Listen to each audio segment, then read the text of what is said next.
大家好，欢迎大家又回到我们又一个 episode 的 Gay Ventures Podcast Series。然后今天我们很荣幸的又邀请到了我们2周前才刚跟我们讨论另外一个话题的 Jason。那我们先跟大家问个好，大家好，我是 Gay Ventures 的投资经理 Tiffany。然后跟我们一起在线上的呢是我们的 Next Gen Digital Ventures Jason。上次他是以 Market Cards 的身份跟大家来 say hello，那这次是以他最老本行的身份来跟大家分享今天的主题。Hello Jason。我是 Jason。我在3年以前创立了一家 hedge fund 叫 NDV。当时做的是一个 crypto focus 的股票基金，所以其实就是一个 hedge fund。还蛮幸运的，反正第一期基金大概2年左右退了差不多4倍的现金出来。当时主要就是炒加密相关的股票。起步的那个阶段不是特别多人去关注的品类，到今天其实越来越多，可能甚至还有点反过来在 take over 原来 token 的那个市场。我们其实从基金成立开始到现在，一直的目标就是说，我们得做比比特币更好的收益。那从第一期基金跑赢比特币60%-70%，第二期基金也跑赢比特币60%-70%，所以我们是一直以来都还是能及格交卷给所有的 LP。我自己个人的经历，其实原来我一直是做Web2 的一级 VC 投资的。我最早在华兴，后面在启明，其实一直在投其实中国的互联网相关的东西。然后在19年，我去了现在阿里巴巴的董事长蔡崇信的家族办公室，负责所有中国的投资。23年我离开，创立了 NDV，大概是这样。所以我整体的背景其实更 Web2 一些，更传统金融 TradFi 一些。但我觉得 BTC 本身或者 Crypto 是一个成长中的资产类别，所以我们就对于做一个跑赢 BTC 的 hedge fund 比较感兴趣，那就一直3年之前开始创业，做到今天，大概是这样。非常感谢 Jason 跟我们这么深度的介绍你的 background。然后今天我们要讨论的这个话题真的是新鲜出炉。我一看到这个新闻，然后我马上就问还在环游世界的 Jason 说，你可不可以来跟我们聊聊这个话题？那今天要聊的话题是什么呢？今天就是要讲我们最近非常火热的这个 OUSD 跟 Circle 之间的话题。那为什么我会想要找 Jason 来呢？是因为6月初的时候，Jason 在 Twitter 上面示警了，MSTR 有一些风险。然后6月20几号的时候，MSTR 就确实就杠杆被爆破了。那我觉得这么神的 achievement，那怎么能不找他来讲我们接下来 Circle 怎么走呢？所以我马上就是直接问 Jason，拜托你了，有没有时间你都拨一点时间给我吧。我想各位 audience 今天一定能够得到很多 alpha。然后我一直很好奇，就是 Jason 在 NDV 的一些经历，因为真的太多神奇的 achievement，包含了跑赢 BTC 大盘的基金。这个在业界也是比较少见的，而且是3位数 percentage 的回报。除了这些 achievement 以外，我也想请 Jason 跟我们深度分享一下你们目前的基金策略还有 thesis，因为你们现在不是还有一档新的面向股票的基金吗？所以也想要请 Jason 分享一下你们现在在看的标的。OK，其实，呃，我们原来其实一直都是只看 crypto 相关的股票的。差不多到今年年初，我觉得 crypto 开始要进入熊市了，然后我又不想只是做空，所以我们开始会多看一些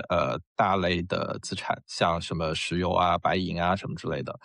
我们年初其实就在做多石油，然后再做空白银，反正类似这些吧。我整体来说，我们尽量去找那些我觉得跟 BTC 类似的供给需求决定的价格的资产，然后其实就是偏大宗商品啦。然后我们在这里面尽可能的去做一些我们有 edge 的，或者我们找到非常极端有投资价值的机会。那但是反正今天说句老实话，虽然我觉得整体的 BTC 的城市没走完，但是我会觉得今天在差不多6万出头，BTC 已经越来越有投资价值了。所以我们最近其实也在花时间去看第一是说 BTC 什么时候会有机会到底，第二是说，类似 Strategy、类似 Coinbase、类似 Circle，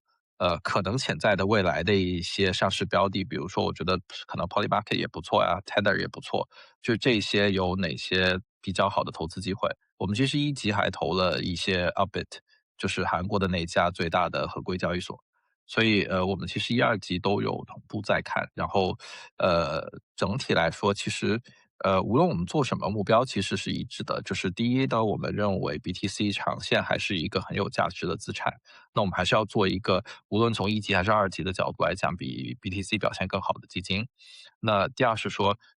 我们尽量以二级或者接近一级半为主的方式去做投资，尽可能的给投资人去做一个有流动性的回报。对，然后希望所有的我们做的投资都是可能跟规模不受规模限制吧，1亿美金也好，5亿美金也好，10亿美金也好，我们的回报曲线其实不要有太大的区别，大概是这样。既然 Jason 就是你们看这么多方向，那像是上次这个 MicroStrategy 的市景，你们那时候看到了什么其他人没有看到的东西呢？哦，OK，我觉得其实几个点啊，第一次 trigger 我再认真去想这个事情有没有意义是，Saylor 他公开在一个活动上面，他去讲说我们不拒绝卖出比特币。那我那个时候就在想说，OK，他持有4%的比特币，这个地球上面没有比他持有比特币更多的人了。那这个是不是一个对于 BTC 来讲极度负面的信号？所以其实我们第一波我们空的不是 MicroStrategy，我们第一波空了 BTC，然后很快在它卖出前面的32个比特币的时候，我们就兑现了第一笔 BTC 的交易。我记得当时可能差不多从8万2一路直插到了6万多。那个时间点，somehow 我是觉得，呃，BTC 貌似短期之内，因为一个大的恐慌嘛，然后 crypto 里面杠杆也多，我是觉得杠杆被清的七七八八差不多了。那我就在想下一个，然后我们就开始看 MSTR 它自己的资产负债表。其实 in a way，你今天直接搜 strategy.com，你是可以完整的看出来 MicroStrategy 本身它整个资产负债表长什么样的。我们当时看的时候，我印象中 MNAV 可能是1.1几，差不多不到1.2吧。今天是1.07，最差的时候一度跌到了1，呃，所以我们那个时候是觉得说，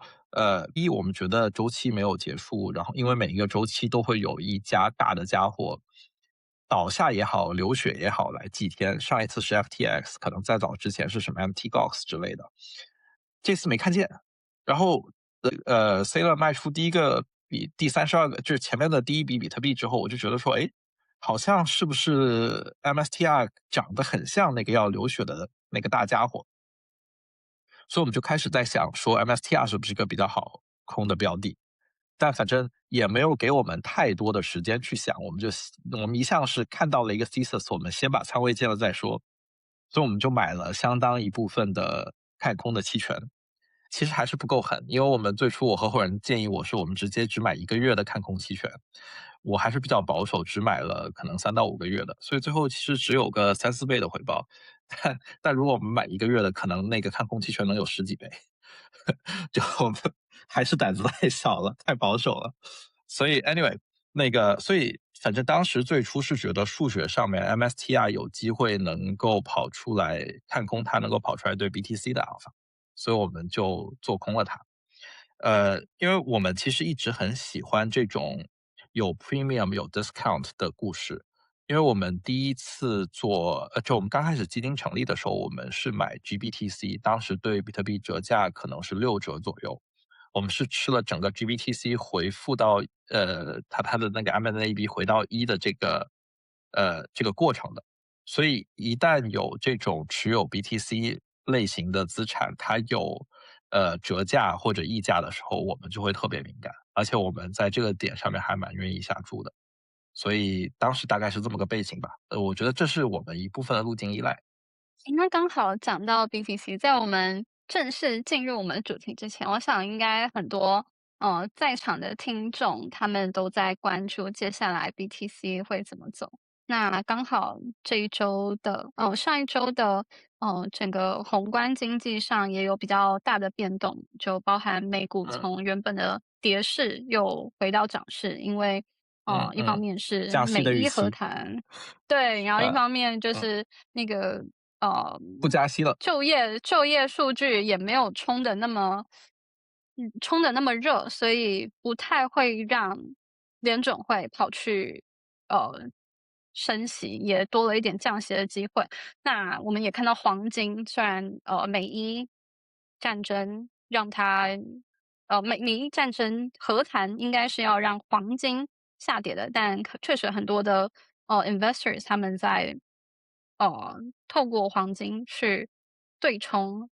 通膨还有法币贬值的风险。那你觉得 BTC 在这个情况下会怎么走呢？我觉得大逻辑呢，首先我们看所有的资产都看供给需求，我们不太看叙事，因为叙事永远是落之后的，所以超跌肯定有反弹，超涨肯定它得有一个阶段性的去杠杆的下跌。我觉得今天只是拿 BTC 去做主线，可能怎么样能够增加边际的买方可能是重要的。我觉得今天不只是 BTC，所有的资产都系统性的被 AI 抽血，只要你不是 AI，基本上这个公司就不配活着。我今天还发了个 X，就是大家感兴趣可以看一下我的 X。我可能几年之前投的一个消费公司，当时投完之后一度大概20几倍，然后今天就是被杀估值杀到只剩2倍 PE，公司一年赚7个亿的净利润，账上有30亿的现金，但是就去掉现金之后只剩2倍 PE，就是惨不忍睹。所以虽然我没有亏钱啊，但是我就觉得说，哇塞，今天你但凡不是做 AI，就是不配做投资。对，所以我觉得 BTC 今天也在同样的环境里面，就是哪怕卖方其实已经很疲惫了，然后没有太多的人愿意在$60,000这个量级去出让 BTC 的筹码，但是我不知道去哪里找买方，除了超跌反弹，除了去挤压那些做空的人之外，其实今天 BTC 没有太强的持续买量。那我觉得接下来大概率70%-80%的可能性是两种剧本，一种是我们在6万左右持续的横盘，去消化所有的卖压和让买家逐渐的觉得这是一个有底的资产，有信心进来抄底。另外一种是我们再来一个终极一跌，跌完了那个所有的这些非常信仰 BTC 的人，在他们之前出让了筹码的人，他们再回来把价格稳住，再 pump 上去。可能前一种我觉得会花的时间更长，后一种可能会比较快。但我短期之内没有看到太强的 BTC 会反弹的信号。我说的反弹是说，我们再回到8万以上，然后要往10万去再创新高。我觉得短期之内我真的看不太到。我觉得这个框架今天会贯穿一个我们整个 podcast 的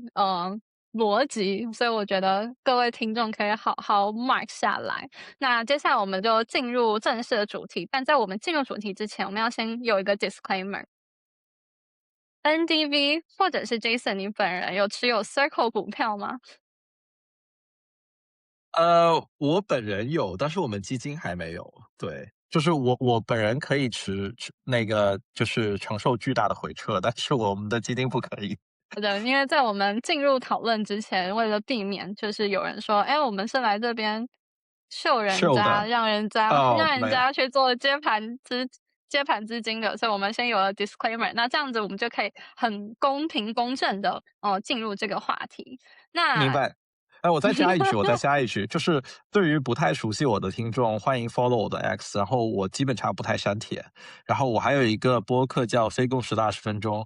从今年年初开始做的，小宇宙上面有。就是我对于我说对的、说错的东西，其实不太改，然后我都会讲我阶段性认为我最相信的东西。所以我也有我很蠢的时刻，比如说我曾经认为存储是个周期股，然后现在就被打脸打得很厉害，这些我全都是没删的。所以那个大家可以对应我的 X，对应我的播客去找我有没有讲话前后矛盾的地方。就因为我自己做买方的这个事情，所以我不太愿意去做那种我既说多做多又说做空，这样子让大家觉得好像对了，我就只要把我错的那些删掉，我从来不干这样子的事情。对。对，所以我想今天这个 podcast 一定会是 alpha 很多的。我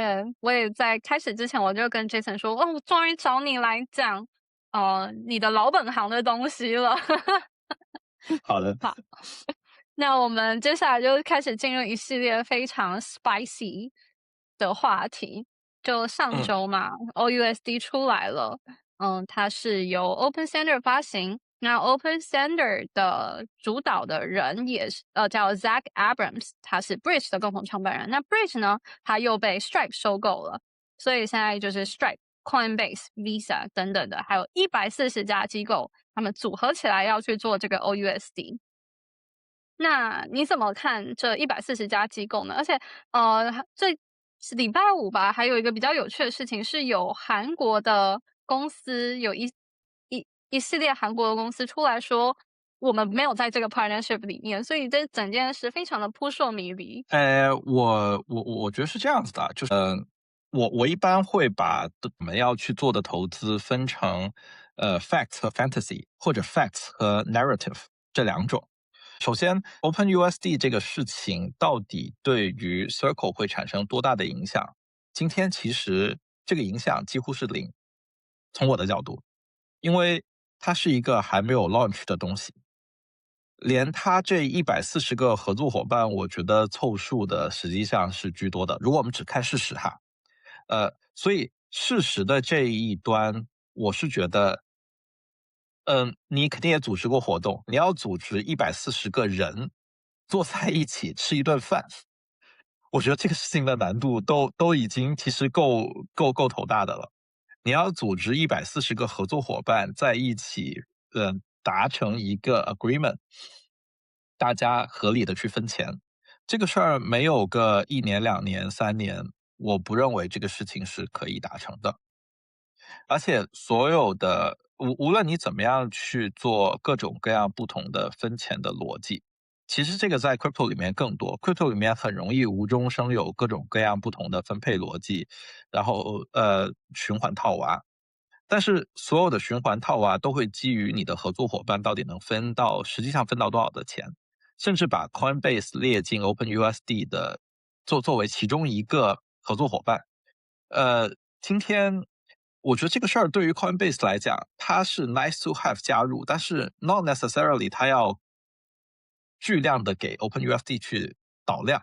因为这个事儿也不符合它的利益。今天一年那个 Circle 给 Coinbase 分的钱要到$10亿这个量级吧？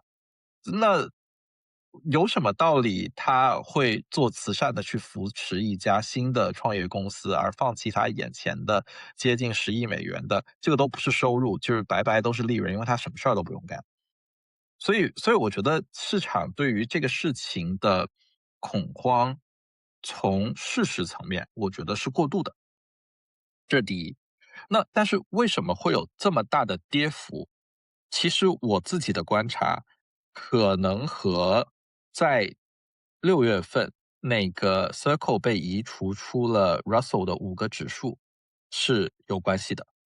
其实它有点陷入类似今天我觉得我刚刚讲 BTC 的那种循环，就是你确定性的知道指数是个抛压，原来指数是个稳定的买入方，它突然间没有了。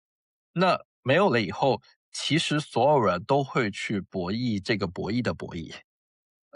虽然有点绕口令，但是就是这个就是事实，就是很多东西是连锁反应。这个事儿和我们当时第一波做空 MSTR 其实是一样的。当他第一次卖币的时候，无论是 TED 还是其他的这些利益相关方，他们说：“哦，你拿的比特币最多，你要开始卖了。哦，那不好意思，我要卖的比你更快。”就是他卖多少个比特币不是重点，他要卖比特币作为第一个故事放进市场，让其他所有的利益相关者都有反应，这个是最重要的，这个是真的影响市场价格的。所以从我的角度来讲，我觉得这个事儿其实我们甚至都不用去判断 OpenUSD 它实际上做的有多好，光是有这个恐慌本身，其实就是一个恐慌定价的逻辑，在今天。对，那当然了，它底部也已经反弹了10%了。今天是不是好价格，那就大家可以各自去判断，以及你对一个持仓有多少的认知和信仰，也影响了你可以承受多大的回撤。我个人的 PA 是，就是我是觉得我可以承受巨大的回撤，但是就像我说的，我对于基金我可能会更保守一些，所以这个是每个人可能不一样的逻辑。对，嗯。那你会不会觉得说 OUSD 这个事情有点似曾相识？好几年前我们是不是也有类似对的东西？什么 ，Libra，Libra，然后对，然后 OU 对，对，我是一直都觉得，就是当一个事情的利益相关方越多，就跟你请人吃饭一样，我要凑一桌10人的饭，我都觉得烦死了。所以，所以就是你的利益相关方越多，他越不使劲，他分到的钱越少，他其实越不会对你有太大的影响。我觉得今天呢，这个事情这么多人感兴趣，而且 Stripe，我觉得实际上是 Stripe 亲自不好意思直接亲自下场，或者他因为监管合规的原因，他无法亲自下场，他拿 OUSD 做了个壳来做这个事情，就跟当时 Facebook 找了 Libra 一样。那我自己个人认为，让这些大家伙感兴趣本身就说明了稳定币有长久的未来，这是我在这里面的最重要的 take。对。诶那如果我们回溯时光到当年有 Libra 的时候，如果没有监管问题，你觉得 Libra 做得起来吗？还是那句话，你要凑这么多人一起吃饭是一件很困难的事情。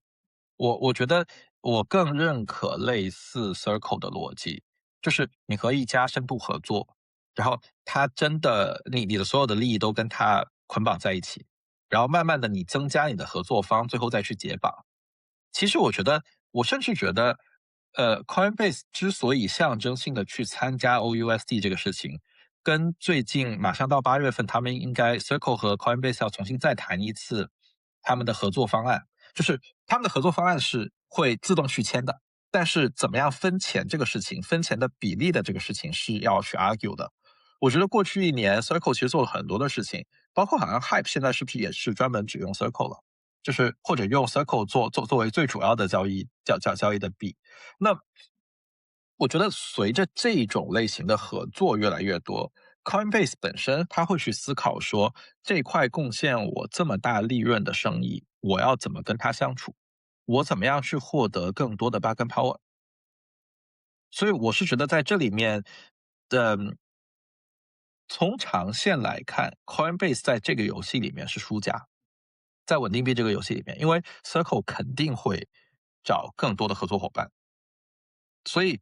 所以就是这里面每一家的算盘其实都可以用我最喜欢的一个词，就是 follow the money。你从谁获益、谁受损的角度去想，每一家的行为接下来会怎么样可以被推演。对。那讲到分钱这件事啊，OUSD 它最大跟 Circle 不同的地方在于它的准备金的收益，它会分回去给它的这140个伙伴。那 Circle 一直以来它是自己去赚这个利差的。那我如果是一个企业，OUSD 会给我这样子的 free money，那你觉得像这样子的 business model，它会成为未来稳定币的商业模式的标准吗？我虽然是一个喜欢，呃，更快、更好、更便宜的人，因为我觉得所有的商业创新最后归根到底都是这个。但是，我们去思考它的分配逻辑的时候，有些时候是要先跳出百分比的。真正的商业社会，绝对金额比百分比重要的多。对，所以其实，今天 OUSD 到底能搭起来多大的一个盘子，还是问号。就是他自己也说，他是稳定币里面的 Android，但是 Android 如果不是谷歌在推，根本就没有办法去挑战 iOS。而且到今天，iOS 作为一个封闭系统，它还是赚了整个智能手机领域里面可能80%-90%的钱。所以就是哪怕它的收入只占10%，所以我觉得这个事儿，今天来看很难讲，就是我既不能说它好，也不能说它不好，因为两者都是基于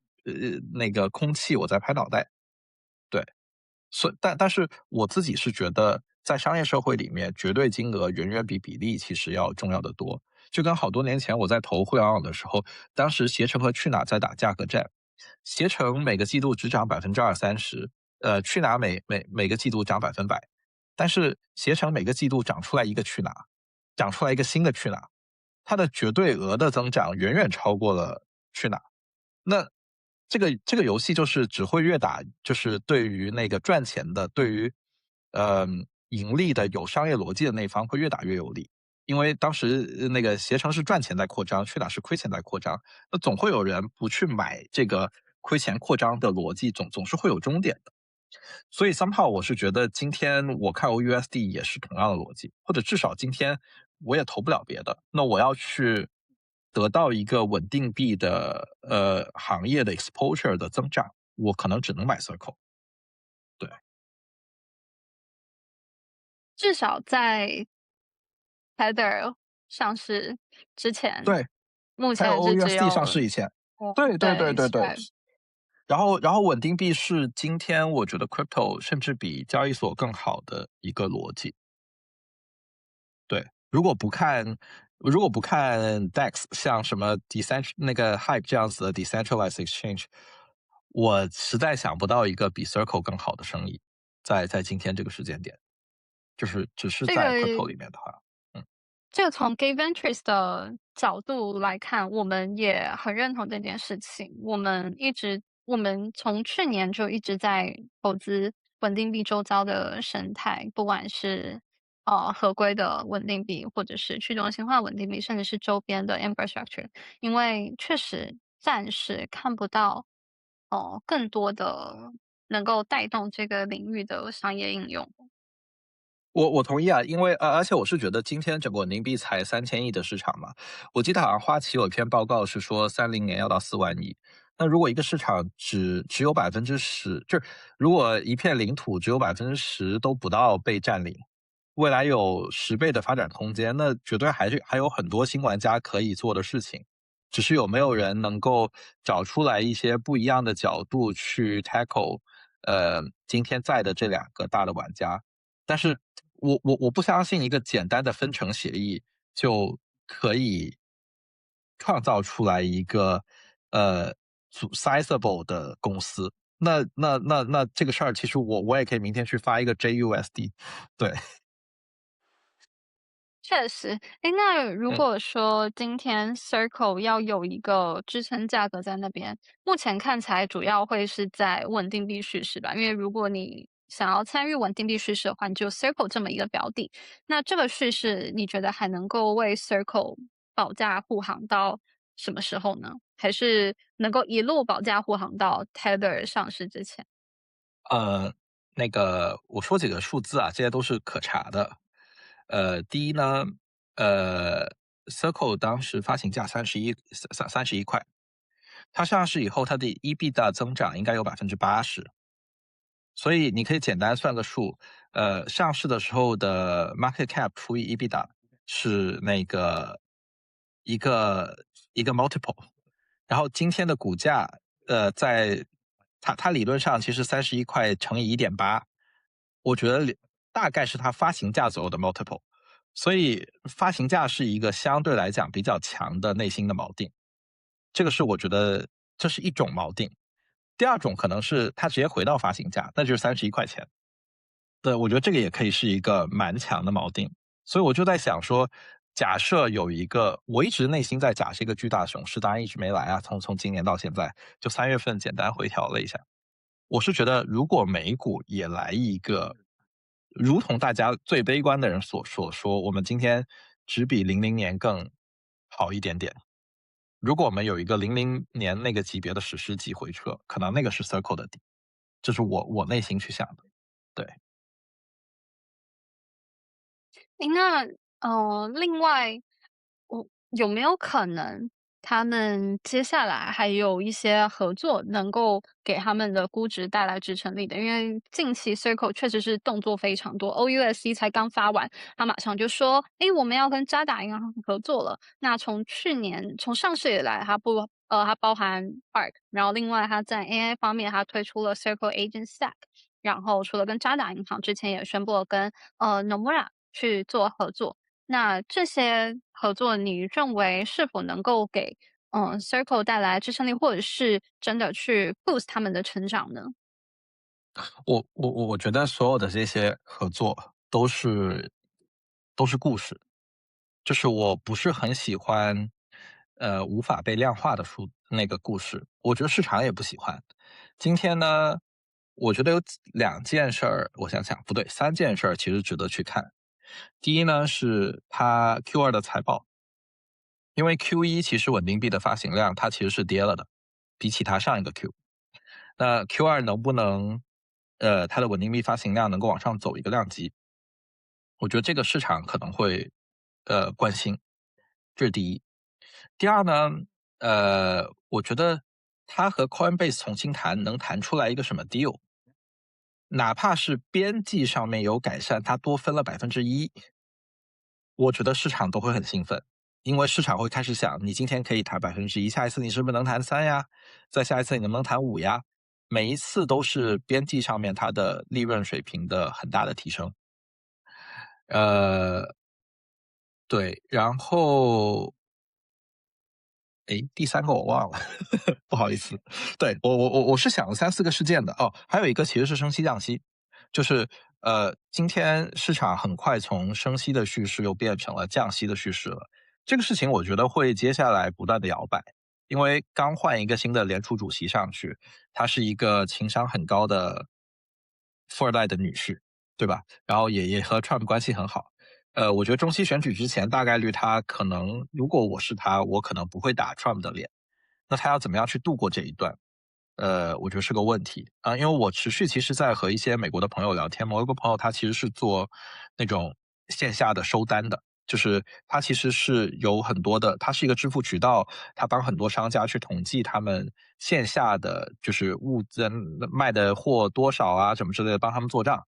那他是跟我说，他自己的体感是美国过去的一年实际的物价涨了10%，然后工资涨了3%到5%。这个他说所有那些联储公布的数字其实呃，都是被调整过的。那这个事儿普通人是一定最后会有感知的。那到底是中期选举以后还是中期选举以前？呃，大家得有一个实质性的调整。我觉得这个其实接下来，呃，可能是一个很重要的事情。但这个事儿也被说了很长时间了，那我们没有办法去预计什么时间点是一个好的时间点。我只能说，就是这个事儿其实也是一个重要的博弈。对。确实，Kevin Walsh 刚上来，然后大家对他的印象是之前他比较鹰派一点，但是他确实情商真的很高。他川普政府既然保他上来了，那多多少少也是有一些 incentive 在里面。所以，如果大家有在 follow Gay Ventures 的 Twitter，可以看到我们每周的宏观报告。对，欢迎给予指点，因为我写了一部分。耶，好，我一会儿去转发一下。对，我们看到就是在中期选举之前，都会非常的摇摆不定。然后对于 Circle 来说，现在它有97%的营收是来自这个准备金的利息，所以升息降息对他来说肯定会是一个很重要的一个转捩点，因为会影响到它绝大部分的营收。那另外一个数据，我觉得也很值得跟大家分享，就是目前 Circle 他们有54%的营收是要付给 Coinbase 的，那接下来要来跟他们 renegotiate 这个合约了。那 Coinbase 可能大概率会是 OUSD 也 support，Circle 也 support 吗？还是嗯，会你觉得会怎么样安排这样的 deal 呢？你觉得 Circle 能够跟他们降这个百分比吗？我觉得从 Coinbase 本身想要去多接一家，如果这是事实啊，因为就是周末也有一些韩国的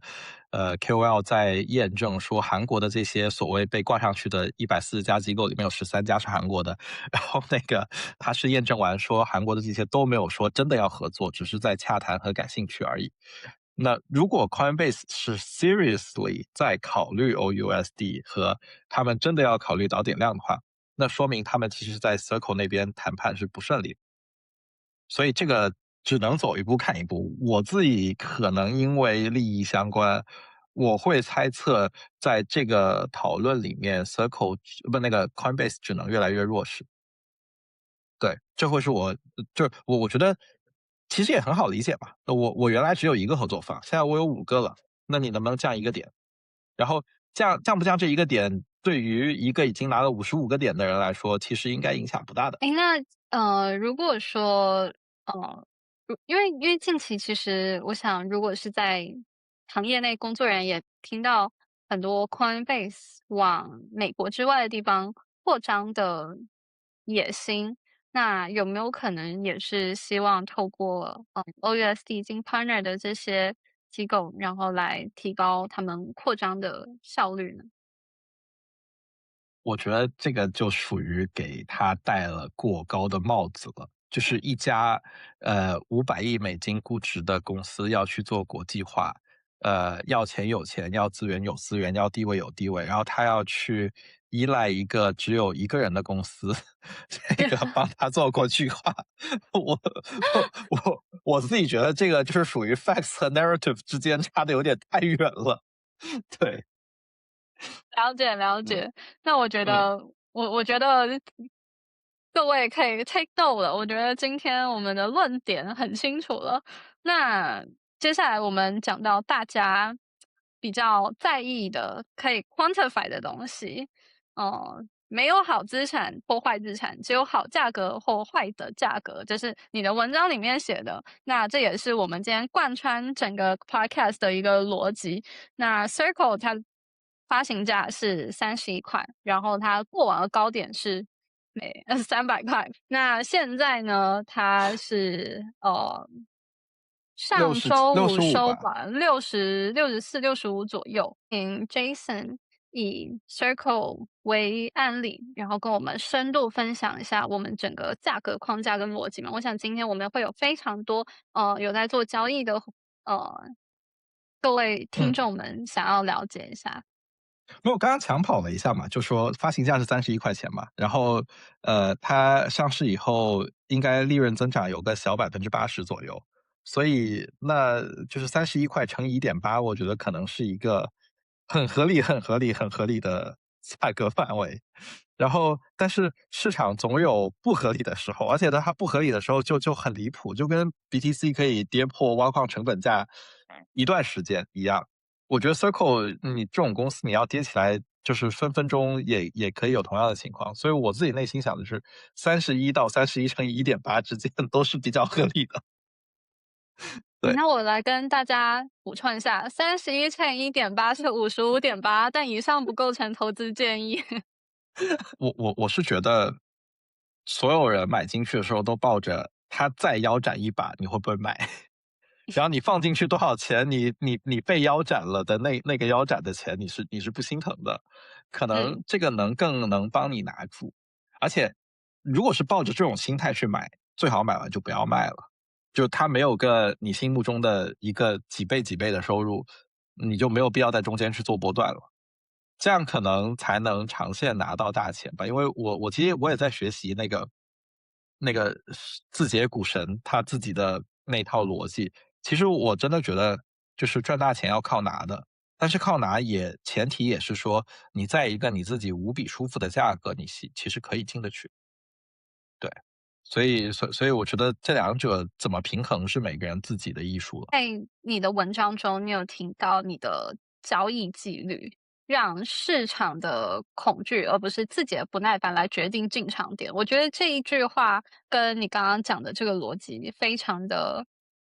相似。还是要按自己的自己做足够多的研究才去下单，可能是更重要的。要不然哪怕这个东西我听过，其实意义不大。贪婪和恐惧有些时候就是一线之间。Circle 我原来很喜欢的时候，我们也有 sell put，然后我们就一直 sell put sell 在45块钱，然后你可以打开一下 Circle 的最低点是49块，就是4块钱之差，我们错过了它那一大波短时间内翻倍的大反弹。就我觉得这种东西就是贪婪和恐惧只能自己去平衡。嗯，而且我应该好像 X 我还发过，呃，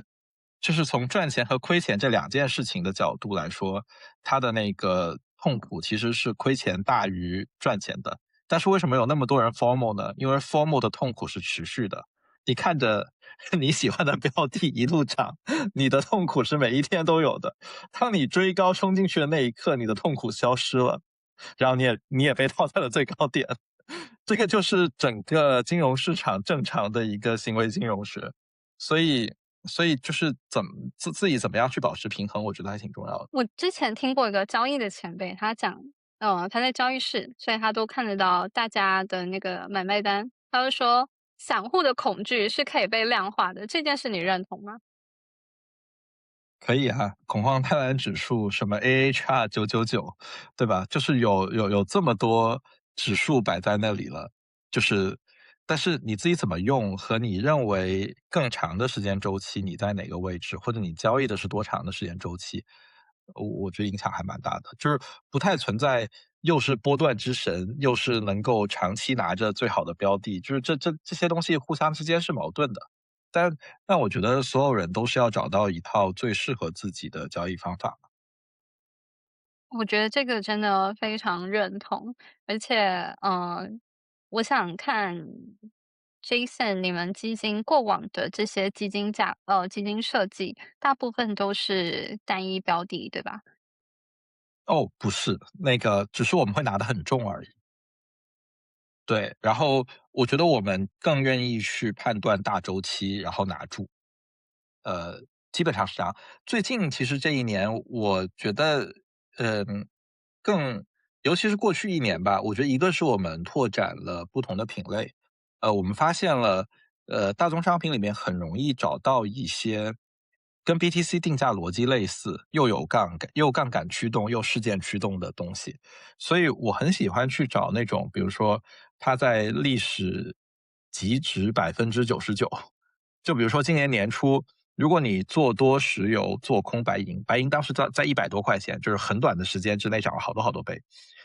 你其实是你在下注一个可能过去10年1%的极值的一个比例。那最后很神奇，就是石油也涨了，白银也跌了。就你会在这种时候，你会觉得说，当我站在可能最非共识的那一边，我可能比99%的人胜率都高，因为它就是一个长期波动的东西，在大宗商品里面。所以这个是我学会的第一个东西。第二个东西其实是，我发现期权很有意思，就是可能期权是可以让你有限的呃，投入可能无限的，或者说相对来讲杠杆更大的回报，只是你要选对时间。那怎么样去选对时间又是另外一个艺术。但是 somehow 这次学那个字节财神哥，他其实有提到，最好的一个你做多一个你喜欢的标的的方法是说，你一边满仓它，你一边买一个 put option。那如果真的下跌了，就拿你 put option 赚的钱去再加仓。就是我觉得，哎，好像这个还挺有启发的。就是以前这种期权和正股的组合，我觉得认知还不够深刻。那somehow我觉得现在我就在逐步的多把我的交易组合里面多加入这些东西。今天 Jason 真的给我们输出非常非常多的干货。那我们回到这个 Circle 跟稳定币这件事情，那未来3年，你觉得稳定币的市场会是像 Circle、Tether 这种单一的私人公司发行的模式，继续当主流，还是说，会持续有新的联盟型的这种模式，嗯，推出，然后有可能会胜出呢？我不是很信模式创新，就是我觉得所有的东西换一种分配方式，它就期待能够做出来，我觉得这个是我觉得这是不对的。对于这种类双边网络吧，我觉得稳定币也算是类双边网络。其实，除非出现，我觉得这是3个点：结构性的新的卖家、结构性的新的买家和技术创新。这3样，你至少得有2样，你才有机会去做一个新的东西出来。只是模式创新，别人很容易跟着你调的。所以我觉得这个其实，我觉得其实很难，就是真的平台级的公司对于创始人的要求，其实怎么样去影响市场，其实我觉得要求真的很高，对，所以呀，我觉得就还好，我反而是觉得，就像你们现在在投的这些，如果有技术驱动的东西，可能借着 AI，我不知道可以怎么样去调整供给和需求，和给别人一个不一样的 offering，我觉得可能会更有意思一些。对，我觉得这让我想到，就是当年大家都在疯互联网的时候，那时候讨论的就是你怎么去搞这个模式。对，但嗯，现在我们已经到另外一个呃 era，那在投资的 thesis 上面也会做一些改变。我想 Jason 应该会非常有感，因为刚好在互联网那段时候，你就是在那个互联网的中心。是，所以对啊，你看当年那个其实淘宝能起来是因为呃当时的 eBay 就更早的易趣其实被 eBay 收购了，然后他们持续坚持向商家收费，然后淘宝就说我对商家免费，哎，那个时候他抓了一批新的供给。后面京东起来是因为淘宝的那个物流做的不好，他就砸钱去做物流，然后京东起来了。很长一段时间大家就觉得，哎，就这2家结束了，再也不会有了。哎，结果后面那个微信带来了新的下沉用户，所以拼多多抓了那一波下沉的用户，它起来了。然后所有人都以为哦，三国杀结束了，哎，抖音有了一个新的 distribution channel，哎，抖音起来了。所以我觉得所有的这些大的平台公司，在他们自己不断增长的大背景之下，他们可以有很长很长的 leeway 去增长。就跟今天我觉得 Tether 和Circle 可能都不会死，他们可能都会持续的蓬勃的发展。只是市场份额，他们说不定会因为一些他们没有看到的创新的原因，被新的玩家吃掉一部分，然后新的玩家会逐步的也达到一个相对的稳态。所以我其实是看好接下来稳定币更加的百花齐放，但是我不相信有一个说哦，我不向你收钱，我把钱全都分给别人，然后我就能起来了。诶，说到未来有可能会有很多不同的稳定币百花齐放，那其实我们也看到包含香港，它给某些银行发稳定币的许可，然后包含新加坡你 MPI license 里面就包含能不能发稳定币这件事情。日本最近也有日元稳定币了，但是除了他们以外，还有很多其他家银行的，像什么三井住友啊等等的，他们都在想什么能够自己发一个稳定币。那在这样的情况下，Circle 和 Tether 它在这个 product positioning 上会会有什么变化？还是说未来可能会是 settlement 的或者 我 router 的未来？我我觉得他们不用有变化，就是他们他们今天什么都不做，只是新的用户进来，我就认得 USDC 和 USDT 这2个币，就 OK 了。要有什么变化是新进来的人去想的，而且新进来的人如果只做一个简单的模式创新，其实这2家都很容易去跟进和 copy。而且他们分到的钱，他们一定是比新进者要多的，他们能够分的蛋糕也一定比新进者要多。所以我觉得这个事儿是，除非他们自己犯错，要不然其实很难。就跟如果不是币安自己犯错，其实不会有 Hyperliquid。就是我觉得新形态的东西的那个出现，还需要巨头犯错。我觉得这个事儿其实挺困难的。然后我觉得我们刚刚讨论的所有的稳定币的格局变化，我们都可以套成，比如说电子商务，呃，就是 Walmart 它当年也做了电商，Walmart 的电商其实不就是其实一度是不比 Amazon 小的，但最后 Amazon 还是 Amazon。我觉得 existing player 其实很难做，因为合规的这个东西的话，我觉得如果你往合规那个方向走，美国是70%全世界的金融市场，所以可能你做一个美元稳定币，就约等于你做任何其他别的稳定币加起来乘以2。所以那这就变成了其他的稳定币其实很困难。所以其他稳定币我都 even 不想去讨论。对，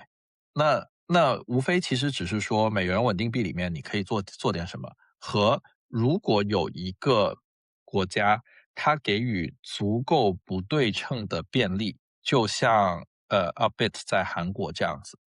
就是不持牌，你们所有人全部都别做，只能用我们自己家的。那得有一个相应体量的国家去做这样子的事情。那其实全世界你可以掰着手指头去想，就是这种国家有几个？太小的国家其实都意义不大，剩下的其实很少。我是 VC，我更愿意去看技术创新。就是你到底可以提供怎么样的一个不同的 product offering？比如说我专做一个就是给 AI 结算用的稳定币，然后我可以有比较好的风控，我可以那个 AI 不能乱花我的钱，但是我又可以授权它去自动去帮我去交易也好，做各种各样的事情也好，就是类似这样子的东西，maybe 可能还有，我觉得可能还有点 edge。就是这个事儿既需要跟技术创新来，也需要跟新的供给和需求去做一些结合，我觉得是有可能的。而且往往这种技术创新是一个速度很快的东西，就是快到可能大家伙其实是没有办法跟上的。因为很多人吐槽 Circle 就是说这个团队的技术能力其实很差。Well, I agree，因为就是这帮人他们是一帮做合规的人，他们本来就不是以技术见长的。所以有没有一个技术驱动的团队，可能我觉得甚至都可能会更有意思一点点。诶，刚刚说到 Tether 啊，呃，Tether 现在也是走在跟 Circle 比较不一样的路线，他们这次欧洲它没有进去合规，嗯，那你怎么看这个合规不合规稳定币这件事？因为毕竟说到要巨头犯我错，后才有其我他机没有，会嘛。我觉得不合规也是一种需求。所以他有他自己要去守的领地，和他这块要守的领地，其实你可以拿潜在，比如说 City 如果圈30年或者3几年会有4万亿美金的话，那在这里面它到底占多少？这个是我们可以拍脑袋拍得出来的。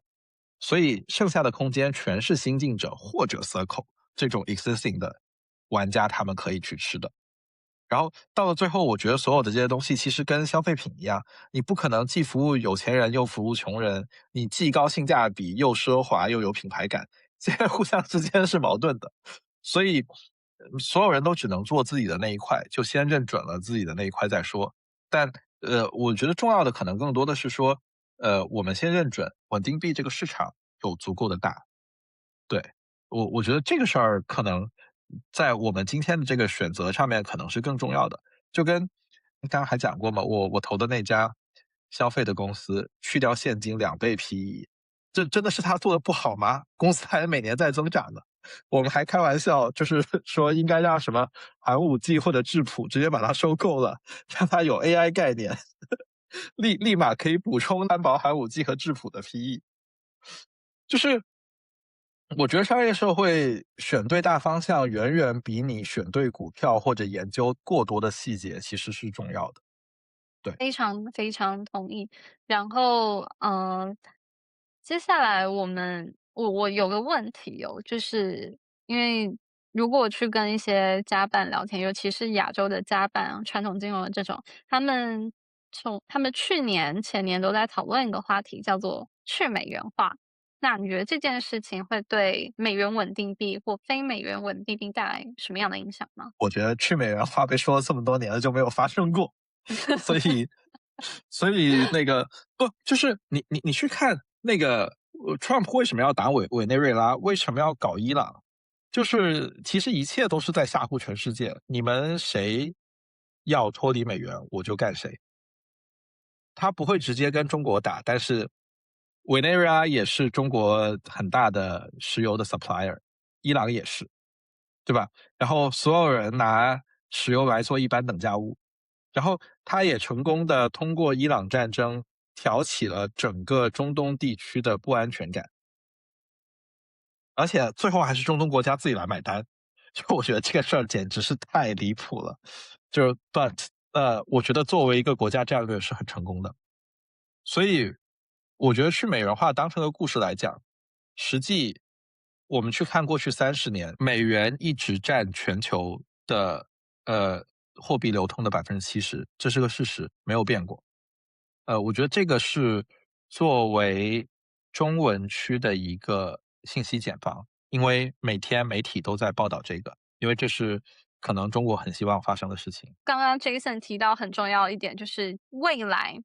真的要出一个能够一决胜负的稳定币，或是要跑出一个新的稳定币的话，那它的 edge 势必会在它能够带来的技术创新，还有技术的护城河。那这件事情其实也跟我们 Give and Trace 的投资理念非常的符合。我们主要就是投这种能够带来创新的 innovation technology。我们非常重视技术护城河这件事情。那我们今天就到这个 podcast 的最尾声。我想，今天我们讲了很多有关交易相关、有关投资价值框架、思考想法。那很多人他可能会在该贪的时候会怕，该怕的时候会贪。那其实你有时候也会觉得，哎，我是不是太保守了？那今天一个新进来的投资人，如果他只能培养一种能力来对抗这个反直觉的想法，你会叫他先练习什么？我看数字，就是我最经常让 AI 帮我去查的，就是帮我扫一下所有资产的市场极值，有哪些是在30年或者10年、5年之内的1%的位置。对，然后我确保那个资产还能活着，或者我会去说，比如说石油和白银的比例，它确实今年年初就是在1%。当然，你买在那1%，它能不能再往0.5%或者0.1、0.3去，其实你不知道。但是就是这个可能拿数字去知道自己在整个周期的什么的位置，我觉得是重要的。这个数字可以有助于你去对抗市场当时所有的噪音的恐惧，这是我今天在做的事情。我觉得这个是一个我今天很大的 take away，而且，我想现在非常多的 trader 也在透过 AI 去扫标的，但是，不同的使唤方式确实会得到不同的结果。那我觉得这是今天我们很多听众可以带走的 take away。那我们今天的 podcast 就差不多到这边了。那今天非常感谢大家的参与，然后也非常谢谢 Jason 百忙之中还在环游世界的时候，来跟我们分享这个主题。没有没有没有没有，谢谢台妹邀请我。谢谢谢谢。好，嗯，那我们今天就到这边咯。如果你对于交易有兴趣，对于大方向、大趋势有兴趣，请一定要 follow Jason 的 Twitter，因为干货真的很多。那如果你今天是在crypto 领域或者是稳定币的领域，积极建设的 builder，请随时都来聘我好吗？我24小时都在线的。那今天就先这样喽，谢谢大家，哎，谢谢，拜拜。拜拜。